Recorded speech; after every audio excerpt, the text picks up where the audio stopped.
Mitchell Meyer, thank you so much for being here. Yes, thank you for having me. Mitchell, today we're going to be talking about education, tutoring in education, why it matters, why it's broken, and how to fix it, right? And we're going to do that by talking about your story, which is a relatively short story, but full of action, packed with experience. It's amazing everything that you have achieved over so little time. And I want to start from the beginning, right? So you're an entrepreneur, but you're also a student. Tell us a little bit about yourself. Who is Mitchell Meyer? Yes, thank you. So I've always wanted to be an entrepreneur, and still do. And it kind of goes back to really when I was very young. Um, my brother and I used to always have these kind of competitions where we would make something either out of wood, or we learned how to CAD, so we would create some CAD model, and we would have competitions of who could make the better thing, and that kind of taught me or shown me my love for just really creating something, and something being something I could show someone else and saying that's mine. And I got addicted to that idea. So from an early age, I knew that being an entrepreneur is what I wanted to do. The problem was, of course, I needed the right idea. So it went from I couldn't tell you what grade this was. I think it was probably uh, I think I'm gonna guess seventh grade, where we built these toilet bowl covers where with UV lights on the back of the toilet bowl seat, because I saw that UV lights are have the ability to kind of disinfect other surfaces. So I figured, okay, so I'll put the UV lights on the back of the toilet bowl, so every time the toilet bowl's closed, it's cleaning the seat. Um, so we made that. Of course, as in seventh grade, I didn't exactly have the funds to get it manufactured, but we have a full prototype, and I was ready to go. And then it went to this what I called click and win, and pretty much we designed a cleat, but that had an interchangeable spikes to it. So I could have one cleat, and I could use it for soccer, football, lacrosse, baseball, and all these different sports, because they all require different spikes. But the actual boot is a little different, but relatively similar. So it was targeted towards kind of younger um, families that want to kind of get their kids started just in sports. So give them this cleat, they could kind of try out any sport. Now, once I saw again, it was going to cost $8,000 to create a real prototype. I My dad didn't exactly let me go through with that idea, but the first one that I did do is Blast Off, and that's what I'm still working on. So the story behind Blast Off is that back in the pandemic, so yeah, so it would be March of 2020. Um, National Honor Society requires community service credit in order to be able to stay in National Honor Society and graduate with a banner from National Honor Society and so on. But the problem was the opportunities to gain these hours just weren't available. So whether it was volunteering or in-person peer tutoring, which was the main kind of outlet to gain these hours, they just weren't available anymore. So what I figured was, if I could create the same type of peer tutoring program, but just put everything online, that could be really helpful uh, in allowing students to gain community service credit, because that's all I was worried about. So we did it. My brother, I knew, was a developer, so he coded the whole thing, and we kind of got going. Little did I know it was going to change so much and become what it is. But what it is now is we build a custom platform for school districts where they could host all their peer tutoring on this platform. It will um, manage and facilitate everything, while admin could kind of see everything that's going on. And all while it's providing free tutoring for all students. For any student that wants free tutoring, they could go onto the Blast Off site, get connected with a peer, and kind of and have them tutor them. And that's why we think Blast Off is so important. That not only the peer tutoring aspect, but also the free. Conventional tutoring could be so expensive. So an opportunity for students to have unlimited, completely free tutoring is so important. It's impressive. How old were you when you started Blast Off Tutoring? So Blast Off was back in 2020. I am so I think I was in 11th grade, which would be 16 maybe? 16. I believe so. I'm trying to remember what I was doing when I was 16. I was playing drums like crazy, reading Lord of the Rings, and just spending time doing nothing with friends. Doing nothing was a thing, right? I mean, it was like just getting together to like literally do nothing or just play sports or whatever, like, and get bored. I was getting bored. I had time to get bored. And by the way, there's nothing wrong with that at all. I'm at an early age. I'm so pro do what you want, do what you enjoy, because ultimately you never know how you're going to make a living, and to start doing something that even you might not enjoy because you think it could help you in the future, to me is kind of foolish. Instead, do what you enjoy, be the best at whatever you enjoy, and then you could kind of go from there, and that will present future opportunities. And for me, I loved creating my own thing, creating a startup and getting it out there, and that's what I did. So it's not about kind of what you did, it's just about that you did something and you stuck to it and you're passionate about it, and I think that's kind of what's more important. I love the mindset, and so to you it's not really work, right? I mean, it's something that how does it feel? Does it feel like work? Did it feel like work when you started? Does it feel like work now? How does it feel to you? Exactly, and it doesn't feel like work. I'm a student still, so that feels like work when I have to do studying or homework. That's work. But when I'm working on this, it really doesn't feel like it. And that's kind of what you're looking for.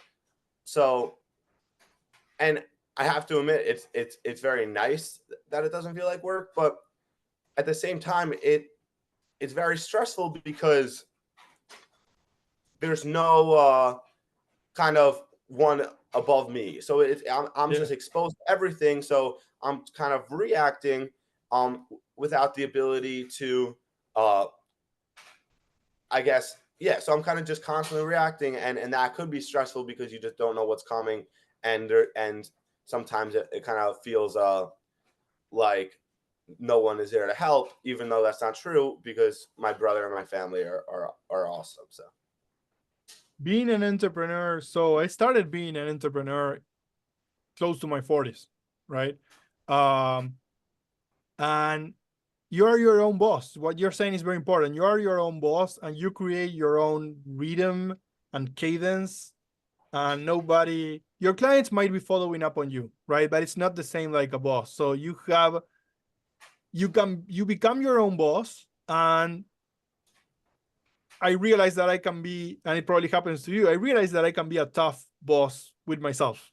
Right? It's like, keep going, do this, do that, do this, do that, right? It's like, okay, chill. let me just relax for a while. And the loneliness, I think you bring up also a very good topic. It's I talk to a lot of entrepreneurs, right? And some of them also, what they do is they just try to stay in touch with other founders and CEOs that are going through similar things, right? Because, I mean, with all due respect, it's tough to talk about certain topics with someone that is not going through what you're going, right? You talk to friends, but they are just, studying, or they are, working as an employee for XYZ company. And some of the challenges that you're living through as an owner, as a CEO, as a founder, it's a different world, right? And you don't understand them until you go through them. Do you have a network of people that is going through similar situations? Yeah, absolutely. So not only does I'm at a UNC in Chapel Hill, so it not only does it have a great kind of founder network, but even my friends are so talented and ambitious that although they're not going through the same type of grind, they are going through a grind. So although it's not the same, but I promise you, recruiting for one of these top banks, um, it is a grind. So everyone's kind of working really hard here, which I really do think has helped me, um, and pushed me because you kind of become the people that you surround yourself with, and because I'm lucky enough to surround myself with these hardworking people, it kind of really pushes me to just keep going, without yeah, just to it kind of pushes me to keep going, and and and and kind of don't and stops me from slacking off in general because the people around me aren't. So It's very important. I remember I'm an attorney, and when I was in college, I remember I had a group of friends. They were so good, man. I was always chasing them, right? They were always like a little bit, farther than I was. And that's what I was looking at them like I cannot fall behind because I like being their friend and I want to be in the same class as they are. And if I, fall behind, they will just go on, right? exactly. So it's good. It's very good. I like what you're saying. Um, you said something very nice about peer tutoring that becomes free, something that people can spend a lot of money in, but you are bringing that for free. And it's like you are, matching different interests, people that need the credits by doing tutoring, and then the people that, students that need to be tutored, and getting good quality tutoring for free, right? Uh, do you talk to users regularly as the kind of the product manager as well for your company? Do you talk to them, see how they are using the platform? What are they telling you, and what do you like hearing or don't like hearing? Yeah, it's a good question, and what I would say is it's a lot more. It's very difficult for me to talk to users, and that's because they're all a part of a school. So it's very important that uh, all users, that are signed up on any Blast Off site, so any of the school's Blast Off site, are very like their data is very secured. Their personal information is not shared. So because of that, it, someone like me should not be going to talk to them. And believe me, Oh, that's all I want to do. right. And I actually feel like it's brought a lot of challenges because of that, because we don't know exactly how to optimize because we can't talk to them.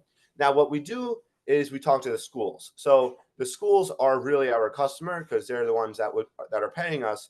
But but and the schools also kind of could bring in the message from the students. So we talk to the administrators as much as we can, gather as much information, we make adjustments kind of accordingly. But talking to actual users, the students and tutors of the site, it gets very difficult just because there is this boundary and importance of safety, security, that no one outside of their own district will be reaching out to any students, Got for it. kind of any circumstance. Maybe it's some sort of, I know this is not the same as doing, customer interviews are very important, and so I know that it's not the same, but maybe anonymous type of feedback that they can leave on the platform. I don't know. Just So you probably exactly. So thought that about that, right? But yes. So that's what we do. So after each session, we have a feedback form where they fill out the feedback, say how was it a good experience, um, what could be improved, and so on. So we do get some feedback. I just there's something about in person or over Zoom talking and kind of leaving. um, a feedback form could only get you so far, I guess, is yeah, my point. So being able to actually talk to users and kind of seeing where their heads at and digging deeper, you could sometimes really like discover some gold. And because we can't do that, it's a lot harder and it takes a lot longer to discover it. That's what I found. And I don't know if maybe I could be doing something completely wrong. Maybe there's a better way, and if you have one, I'd love to hear it. But that's kind of just been our experience so far.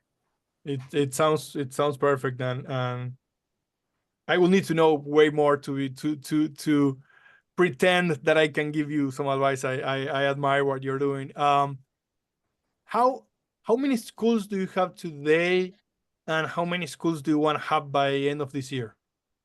Yeah. So right now, signed up, we have 26 schools that are using a Blast Off Tutoring platform.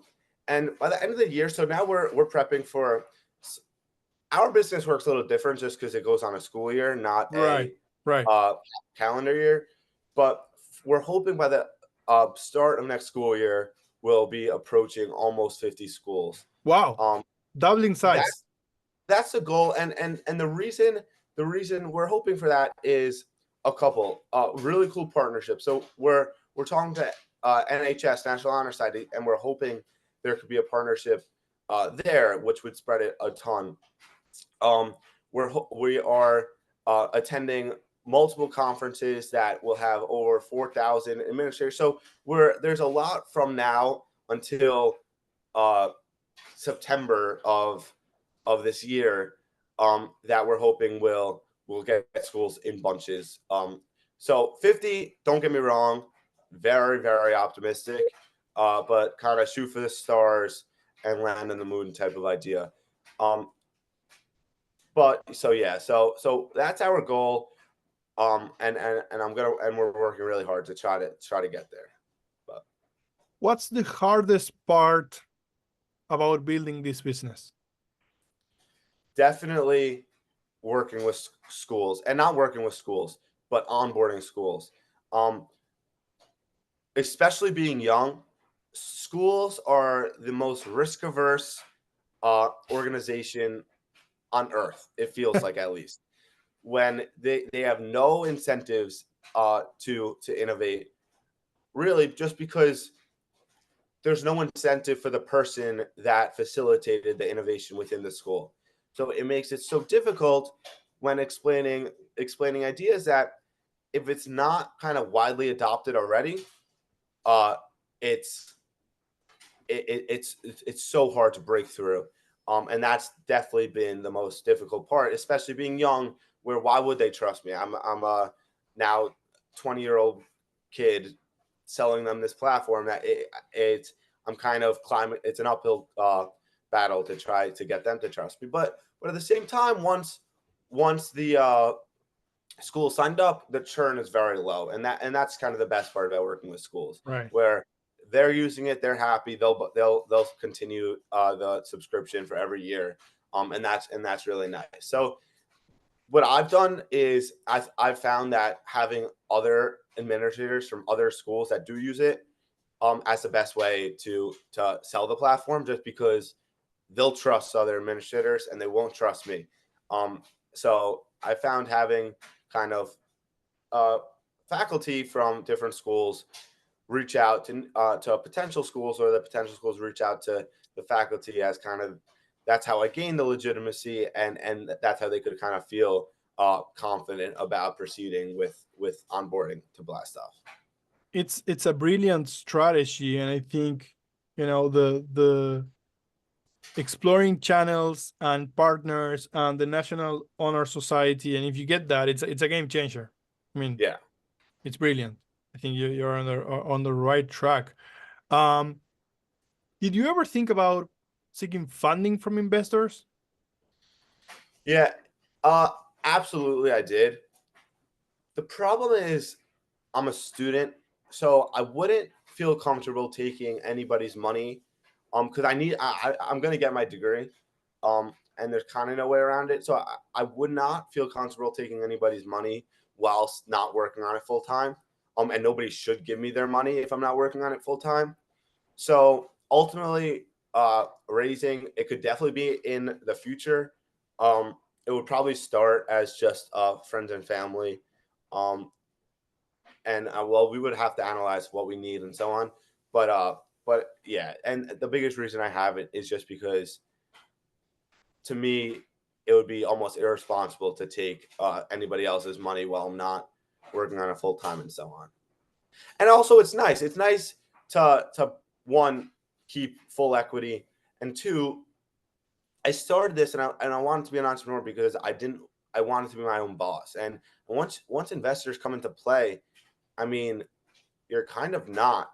So you still are, but you have at least people in your ear that I'm not looking for, at least now. So it's a combination of, one, I don't think anybody should give me their money when I'm a student, and two, there's kind of a beauty about bootstrapping something to maintain equity and maintain all decision making.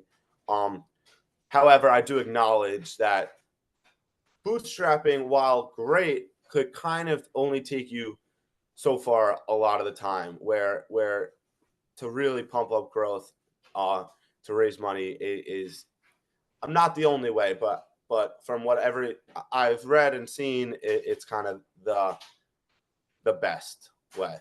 So Yeah. No, there are different ways of doing it. I'm not an expert on that. I've seen companies that, did it on their own, but also like to like explode on a nationwide level. I mean, with the partnership that you are looking for, I mean, you might be able to just explode nationwide without any requirement for investment, or maybe you explode nationwide and all of a sudden you need to grow your team and then maybe you need some money, right? Some for cash flow purposes, etc., etc. Who knows? But you could get a loan, right? You could instead of just seeking for equity, you could go privately and get a loan and pay it back. There are a million ways of doing it. I'm on the entrepreneur side. We are approaching 3 million ARR, and there's no investment. I mean, it's all of, you know, we yeah, are doing all of that on our own, right? So I will say, by all means, if you can do it on your own, I think you are. I admire what you are doing, and you are on the right path. yeah, that's awesome. Um, So 3 million ARR is great. So I guess what I want to ask you, what advice you would give to someone like me that's just starting an entrepreneurship journey. Like what would be like a couple of keys to your success? Because I would love for Blast Off to be just a constant 3 million ARR business. That I mean so I'd love to hear kind of what you have to say. So it's I think it's a different path and a different business. So the same, I wouldn't want to give you advice because you are living a path that is completely different from what I did. And uh-huh. so I don't know that you can extrapolate. I did the opposite. I was always an employee. I was an attorney, first of all. I was in between. Okay, do I want to be an attorney or a musician, right? Yeah. And then I became an attorney and I was an employee, and then I started working in outsourcing. And I didn't want to be an entrepreneur. I wanted to just work to be work, 9 to 5, and after 5, I can focus on my own stuff, and I don't want to think about work. And when you are an owner and an entrepreneur, you're thinking about it 24/7. It's impossible to Always. stop thinking about it, right?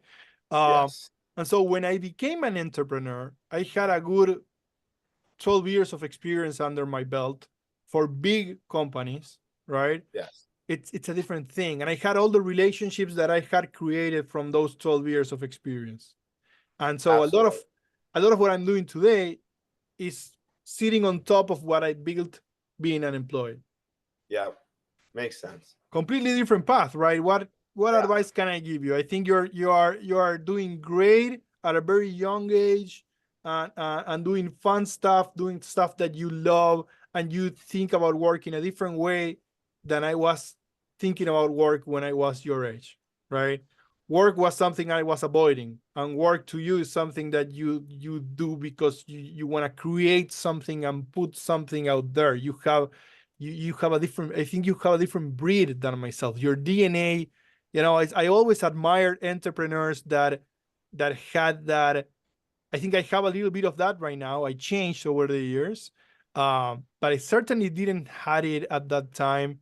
And I was brought more in an environment of study hard, get your degree, be a professional, work Uh-huh. hard for a company, right? Different time, different. The whole thing was kind of different. But anyhow, what will need question to you?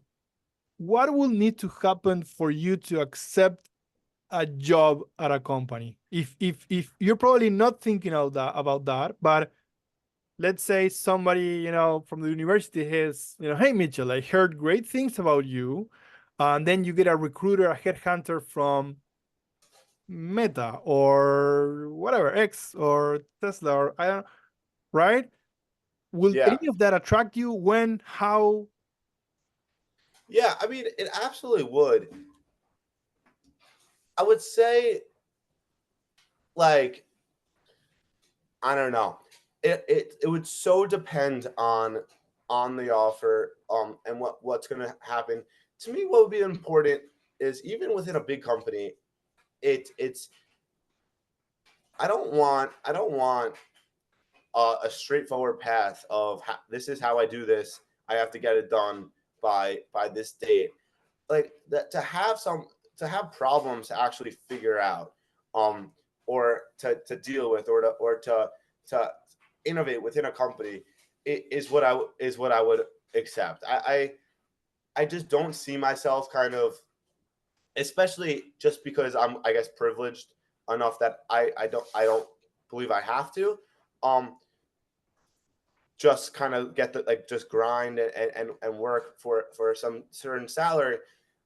But if a company says, yeah, you this is kind of what we're thinking about adding, or we want to add this program, we want to add this feature, we want to offer this, um and we would love for you to help kind of uh get it started, uh and that could be on any scale. That could be on a very small scale. But the important thing to me is just that I could kind of help figure things out, and be creative throughout, in whatever company that would offer. So I'm not pretending like there needs to be some crazy offer.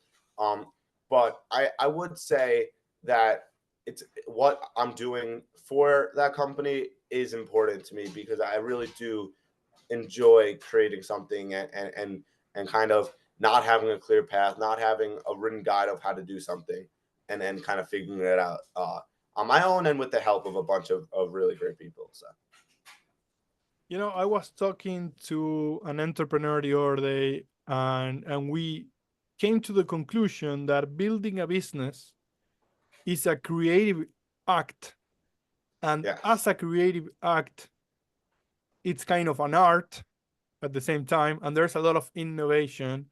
And basically, what I hear from you is I could work from someone if they give me the freedom to innovate, to solve problems, and to create things. If all of a sudden I'm not able to create something new, to figure out a new way of solving something, then I feel, you will feel like a caged animal in kind of prison. yeah, and I again, this is just so my preference, and if I didn't already have Blast Off, I would 100% get a job and go through their grind. I guess I'm just coming from a more of a standpoint that I don't need to do that. Right. Um, but I just, like, there's absolutely nothing wrong with. I know a lot of my friends actually love having it just kind of written out, a checklist that you could check off once you get all your things done, and you don't need to worry about anything. Um, and I'm just not that type of person. So I don't want to. I wouldn't say like one's better than the other. It's just kind of, I feel like I've worked hard, and what I'm good at is kind of solving these problems and being creative. And I wouldn't want to do something that I don't like and I'm not good at. And I'd rather do something that I enjoy and I'm good at. And I think a company would rather me do that too. So it's really truly all about, like, preference to me, not more than preference, I guess. Uh, where I would fit the most, and what I would feel as I would be the most helpful and useful with, um, more than kind of what I would want to do. Right. And It's perfect, and we all like different things, and it's in that diversity that we can find a lot of strength by putting different people together. No, we put you together with someone that likes to just execute, right? And as Blast Off Tutoring continues growing, you might need some of those people that just like following a process. And okay, this is the process when you sign off a new school. This is the onboarding, right? go do it. And they love it. And it's like project management type mindset of, okay, this is the objective, and I'm very good at making sure that all of this will get done in time, with the right quality and all of that. And that's perfect. Yeah. And you wanna, solve problems, create things, and that's perfect, and that's amazing as well. Do you think this is kind of a cliche question, right? So I'm not I know I might be kind of leading with this question. That's not the idea, but do you see, when you look at different generations, like how do you see different generations thinking about work and purpose, et cetera, et cetera? Do you see a difference, or do you think it's all the same, and just because this is I know I'm making a lot of disclaimers before asking the question, right? But sometimes I feel like um every generation looks at a younger generation kind of in a similar way. Like, oh, they don't want to do hard, they don't want to work hard, they just want to do blah, blah, blah. Like, that's the same thing older generations will say of my generation. And that's the same thing my generation is now saying of it's like weird. It's like something you do when you get older, right? When you get older, you just Absolutely. criticize the younger generation. But how do Absolutely. you live through that right now? Yeah, I think it's interesting. The way I see it, and again, this is totally just the way I kind of view it, is a lot of the older generation uh, are more traditional in the sense of uh, I want to work a 9 to 5, start a family, uh, and that's kind of the American dream. When I do think these newer generations, because it's so easy to see what's possible. It's so easy to look at on your. I could look on my phone and see kids my age way more successful than I am. And I feel like for everyone that kind of motivates them, and also it kind of opens, I feel like, our generation's eye into like what we actually could do, and the options that are available. So I think the main difference is uh again, just the way I view it, that the kind of older generations always saw a little bit more of a path, a straightforward path. Yeah. And then our generations are or the newer generations, with technology and with the opportunities that technology uh, provides, I think are a little bit more open minded and about which direction they could go, and in terms of uh, everything from uh, an influencer to an entrepreneur to uh, an artist to a banker. So it's like I just think it all has to do with the exposure to what is possible, the main cultural difference. But in terms of the difference, I do think that our new like Gen X and Gen Z, I think it's Gen X. I might have got that wrong, but Oh, that's okay. Gen X, millennials, Gen Z, centennials. okay, yeah. So the younger generations, I just think it's they kind of have a little bit more of an open mind, and are willing to kind of go their own way, I guess. Yeah, you said something very important. I think it's true. It's just you're living through a different time. When I was growing up, internet Yeah, was getting started. I remember dial in, right? I remember when the first families got not everyone had a computer at home, right? When I was like 80 years old, not everyone had a computer at home.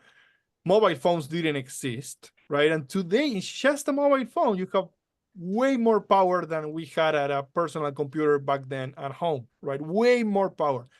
That leads me to another. And when I was growing up, I remember it was like, okay, you can be like an attorney, an accountant, a doctor, kind of like there were like 6 paths available, and that kind of was it, right? And yeah, even me right now, like leading a software company, wasn't even a dream for me when I was young, right? So that's your thing. You don't even know what's going to be available. exactly. Segue question to that. How do you learn? right? With everything that's available, with so much information online, where do you find the most value? And like if you look at the classroom and then everything that's just out there when you're building Blast Off and you want to get an answer for whatever challenge you're facing, you look that up and you might find an answer quickly. How do you go about that, and how much do you learn? Do you use both places? Are both important? How do you live through that? Yeah. So most of my learning is through podcasts. I love podcasts. And whether it's like a Joe Rogan, a Y Combinator, um, or My First Million, I've really liked recently, or this podcast. I really enjoy learning from people who have kind of who've done it, who I look up to, who I would want to replicate. Um, and that to me that's just been a lot more effective than learning in a classroom. I'm in all these venture capital classes, startup classes, and so on, and it's great. It definitely teaches you kind of the fundamentals, but I think the podcasts provide these kind of case studies Yeah. often that and these stories of startups that help relate a lot better, and that is where I get a ton of learning. And to kind of change the question a little in terms of learning in general, um, and this might go without saying, but I think traveling is the best way to learn, um, and that's because literally from my experience, in terms of I learned about Greek mythology before. I've learned about the like the Roman Empire before, but that could not compare to what I was able to take in and learn and remember when I was actually in Greece or when I was in Italy. So these like actually being well traveled and getting out there, and I have to again acknowledge the privilege that I was able to do that.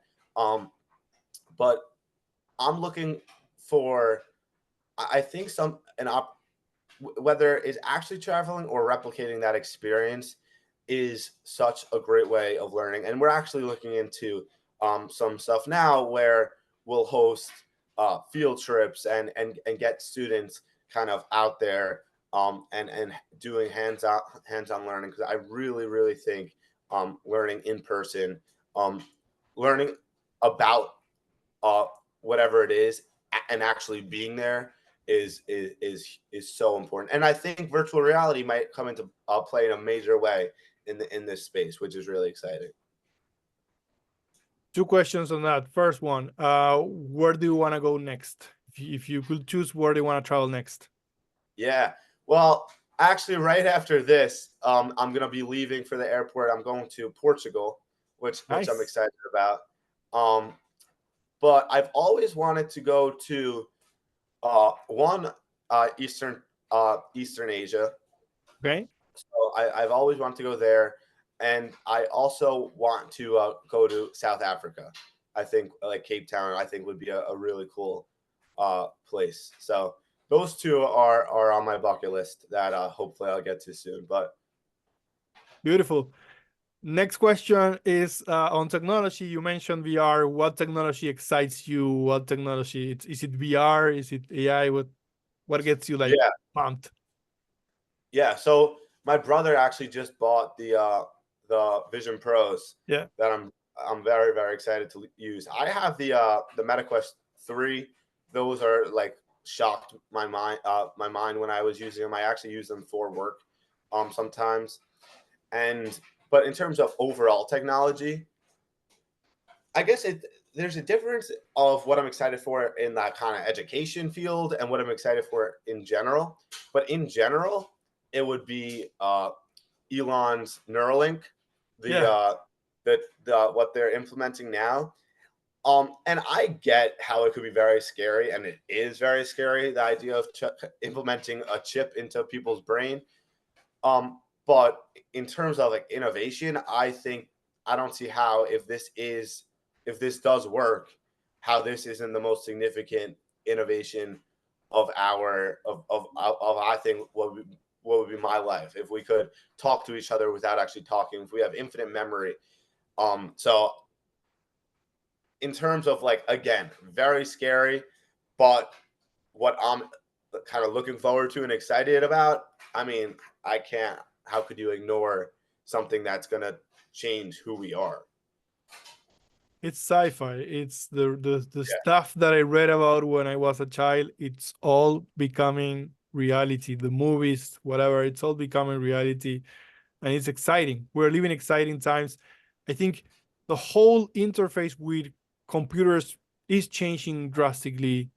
Uh, I think people will look at us and these things that we had in our hands in 20 years and go like, "Oh, you had a phone? Yeah. Oh, that's boring. That's annoying. You had a thing in your hand that you had to carry and you had to like type stuff." I'm, so I yeah, I think definitely. And I think with I think virtual reality will do a pretty good job replacing phones too. Well, I guess not virtual. I guess more AR AR, would yeah, do I think could do a really great job of replacing phones where make phones pretty much useless. So again, I think we're in a time right now that there's a lot of really exciting things coming up in the pipeline. And I also think that a lot of it could be kind of helped grow with each other. So whether it's like augmented reality and AI working together to create something really cool, maybe like a personal assistant like Iron Man yeah, has, or something like that. Like I really, again, I'm not even, I'm not technical, so I'm only seeing this from a fan's point of view, and an interested fan, and I think there's a lot of really really exciting things coming up. So good stuff. Mitchell, one last question to you. What do you do when you're not working? yeah, um, I I love to play sports, so we'll often go play tennis, or go play golf, um, which would be my favorite thing to do. Um, and in school, it's a little harder because um, there's not much time I'm not working, just because I have to do schoolwork and then of course this. So it's just a lot of work. But during the weekends, we always go to the game, go to the basketball games. Um, we always we go out on weekends. So it's certainly I'm not always working. Typically, if I'm not, I'm either watching sports, playing a sport, and typically with friends.